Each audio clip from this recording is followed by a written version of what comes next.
सभी को जोहार, जिंदाबाद, जय आदिवासी।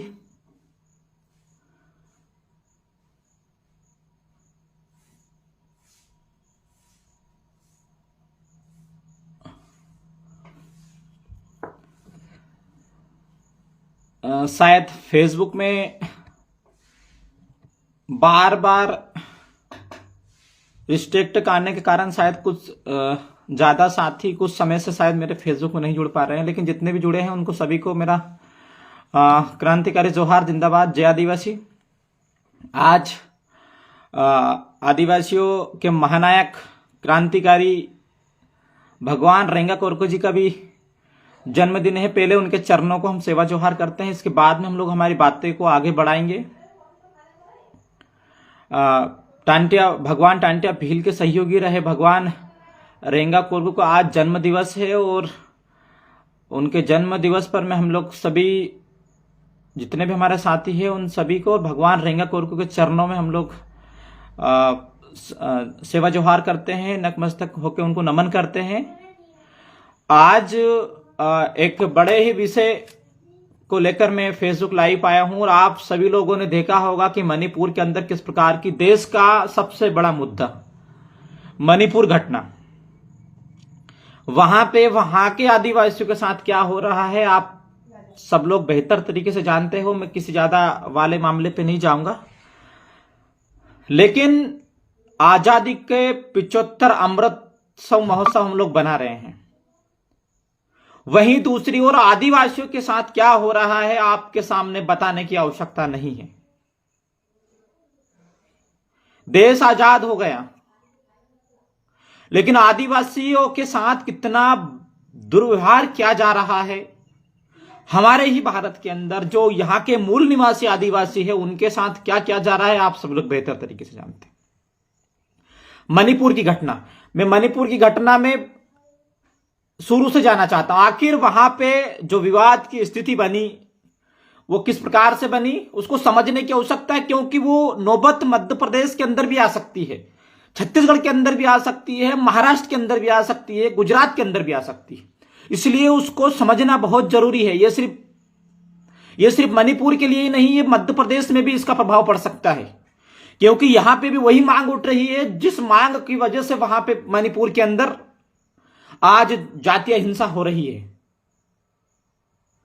हाईकोर्ट का 2013 में मेताई समुदाय की तरफ से एक पिटीशन दायर की गई हाईकोर्ट में, और अभी हाल ही में 2 महीने पहले हाईकोर्ट का एक आदेश आया कि जो मेताई जो समुदाय, जो खास करके मणिपुर के अंदर जो विवाद चल रहा है वो मेताई जो कि हिंदू समुदाय से आते हैं, और जो कि कुकी और नागा जनजाति जो कि ट्राइबल है, आदिवासी है। अब मेताई समुदाय की वहां पे लगभग मणिपुर के अंदर 53% जनसंख्या है। 28 लाख वहां की टोटल जनसंख्या, जिसमें 53 आबादी है वहां के सभी लोगों की, और जिसमें से 53% वहां पे जो है वो मेताई समुदाय के लोग, यानी कि हिंदू लोग हैं। इसके बाद में वहां के जो है वो बाकी लोग हैं, आदिवासी हैं, वो नागा और कुकी समुदाय के लोग। अब मेताई समुदाय के लोगों की यह मांग है कि हमें जनजाति का दर्जा दिया जाए, और कुकी समुदाय इसलिए उसका विरोध कर रहे हैं कि अगर इनमें जनजाति का अगर आदिवासियों को दर्जा मिल गया तो हमारे जो जल जमीन जंगल है वो कहीं ना कहीं छिन जाएगा। जाहिर सी बात है, हमारी जमीन कब तक सुरक्षित, जब तक हम लोग आदिवासी हैं। जिस दिन हम लोग आदिवासी से हट जाएंगे हमारा जल जमीन जंगल का सौदा होना चालू हो जाएगा। अगर या फिर किसी आदिवासी की जमीन को कौन खरीद सकता है? आदिवासी। इसलिए ये मांग काफी समय से मेताई समुदाय के लोगों की तरफ से उठाई गई, लेकिन कोर्ट का जैसे ही आदेश हुआ तो इसका जो विरोध जो था वो कुकी और नागा समुदाय के लोगों ने किया, और वही जो मेन कारण है वहां का विवाद के हिंसा का हुआ। और इसमें सिर्फ वहां के समुदाय ही नहीं, वहां के प्रशासनिक से लगा के, अधिकारी से लगा के, सरकार से लगा के सभी लोगों की इसमें अहम भूमिका है। मेन जो वहां पे जो हिंसा का जो संभावना है, हिंसा की जो वजह है, वो मेन आदिवासियों की जमीन को छीनना है, क्योंकि नागा कुकी समुदाय के लोग अधिकतर जंगलों में रहते हैं, वहां पे वो व्यवस्थित तरीके से रहते हैं, उनकी जमीन पे रहते हैं। लेकिन मेताई समुदाय के लोग वहां पे जनजाति का दर्जा मांग के आदिवासी बनना चाहते हैं ताकि वहां के जो आदिवासी लोग हैं उनकी जमीन को छीन सके, उनको खनिजों को छीन सके, उनकी जमीनों के अंदर, जंगलों के अंदर जो खनिज है उसको छीन सके। मध्य प्रदेश, छत्तीसगढ़ के अंदर तो ये कई वर्षों से होता आ रहा है। आदिवासी क्षेत्रों में आके कोई गैर आदिवासी बस जा रहा है, हम लोग तो लड़ाई नहीं लड़ पा रहे हैं। हम लोग आज जो मणिपुर के जो आदिवासी लड़ाई लड़ रहे हैं, हम लोग 10% भी उसकी लड़ाई नहीं लड़ पा रहे हैं। वो लोग मरने को तैयार है लेकिन अपना अधिकार में बंटवारा नहीं चाहते, अपनी जमीनों में किसी प्रकार से किसी गैर का कब्जा नहीं चाहते। सरकार 2 महीने से ज्यादा हो गए हैं, वहां पे बीजेपी और भी डबल इंजन की सरकार है। आदिवासियों बहनों के साथ बलात्कार करके सरेआम सड़क में घुमाया जा रहा है। देश मजबूत हाथ में है, बोलने वालों को शर्म आनी चाहिए। जो यूक्रेन और रूस के युद्ध पर ज्ञान बांट रहे थे, वो लोग अब मणिपुर की हिंसा पे चुप हैं।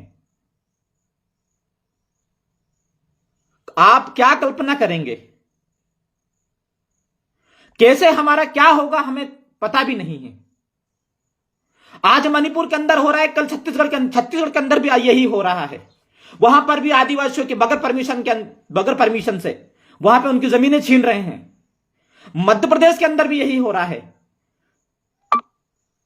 अधिकतर क्षेत्रों में पैसा एक्ट 5 अनुसूची लागू, लेकिन उसको नहीं मानते हुए भी वहां पे आदिवासियों की जमीन को छीनने का काम किया जा रहा है मध्य प्रदेश के अंदर भी। यह लड़ाई सिर्फ मणिपुर तक ही सीमित नहीं है।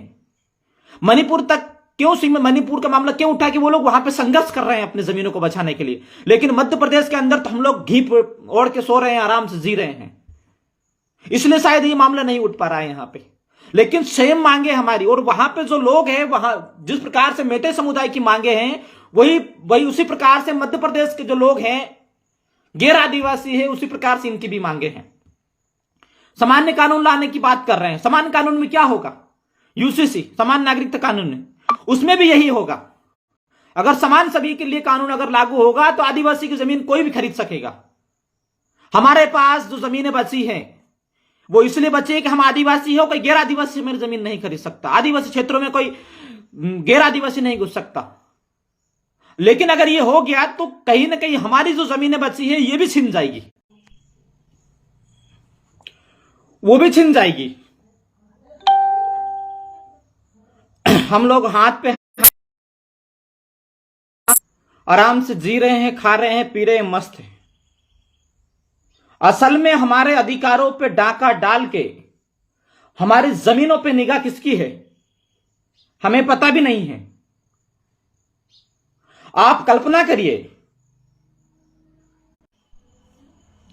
शायद बार बार नेटवर्क इश्यू हो रहा है। आप कल्पना करिए कि वहां की आदिवासी महिलाओं के साथ, वहां के आदिवासियों के साथ क्या हो रहा है। पुलिस की मौजूदगी में आदिवासी महिला के साथ सरेआम बलात्कार किया जा रहा है और उसे बंधक बना के चौराहे में मारा जा रहा है। इसीलिए हमें आजादी मिली थी, इसीलिए कि आदिवासी ने एक ख्वाब देखा था कि हम लोग आजाद भारत देश के अंदर आजादी के जरा से खरोच आने पर नंगा नाच नाचने वाला समाज एक आदिवासी महिलाओं के सरेआम निर्वस्त्र करके रोड पे घुमाया गया, लेकिन किसी प्रकार से कोई धर्म खतरे में नहीं आया। गोदी मीडिया पाकिस्तान में 150 रुपए किलो प्याज चल रहा था कुत्ते की तरह। शायद बार बार नेटवर्क समस्या आ रही है। और तो साथियों, आज जो हालात हैं मणिपुर के, वो कहीं ना कहीं जानवरों से भी बदतर वहां के हालात है। पश्चिम बंगाल या अदर राज्य में, विपक्ष के राज्यों में अगर किसी प्रकार से कुछ होता है तो भाजपा सरकार और आरएसएस के लोग माथे में नाचकर सरकार से इस्तीफा मांगते हैं। आप कल्पना करिए, जो लोगों ने राष्ट्रपति आदिवासी महिला बनाया तो बधाइयां दी थी, जबकि मणिपुर के अंदर जो राज्यपाल है वो भी आदिवासी है, अनसुईया उइके जी। उनके कार्यकाल में होते हुए अगर आदिवासी महिलाओं को नंगा घुमाया गया तो शर्म आनी चाहिए ऐसे पद पर बैठने से। ये सरकार है, ये भाजपा के लोग हमारे लोगों को पद में तो जरूर बिठा देंगे, लेकिन कुत्ता वाला गला में पट्टा डाल देंगे, भोंक नहीं पाएंगे समाज के लिए। हां, अगर समाज के खिलाफ अगर इनको भोंकना होगा तो ये भोंकेंगे। यही हालात हो रही है आदिवासियों के साथ। ये मणिपुर के अंदर हो रहा, जल्द मध्य प्रदेश के अंदर होगा, छत्तीसगढ़ के अंदर भी होगा, महाराष्ट्र के अंदर भी होगा। तुम्हें क्या लगता है कि जिन लोगों की मंशा है, उनकी मंशा है आदिवासियों की जमीन पर? मध्य प्रदेश के अंदर हर एक क्षेत्र के अंदर आदिवासियों को फर्जीवाड़े का मामला है। दुर्भाग्य कि हम लोग लड़ नहीं पा रहे हैं। मणिपुर के अंदर आदिवासी लोग लड़ रहे हैं बेचारे अपनी जमीन को लेकर, इसलिए उनका जातीय संघर्ष दिख रहा है। इन आरएसएस और भाजपा के लोगों ने कहीं ना कहीं पूरी समाज के लिए खतरे की घंटी है। आज 2 महीने से ज्यादा मणिपुर के अंदर पूरा मणिपुर जल रहा है। 200 से ज्यादा वहां पे लोग मर चुके हैं। 50,000 से ज्यादा वहां के मणिपुर के लोगों ने मणिपुर को छोड़कर कहीं अलग राज्य में जाने का या फिर जंगलों में चले गए हैं। मजबूर है वो, लेकिन किसी प्रकार से मोदी सरकार की तरफ से कोई ठोस कदम नहीं उठाया गया, कोई ठोस निर्णय नहीं लिया गया।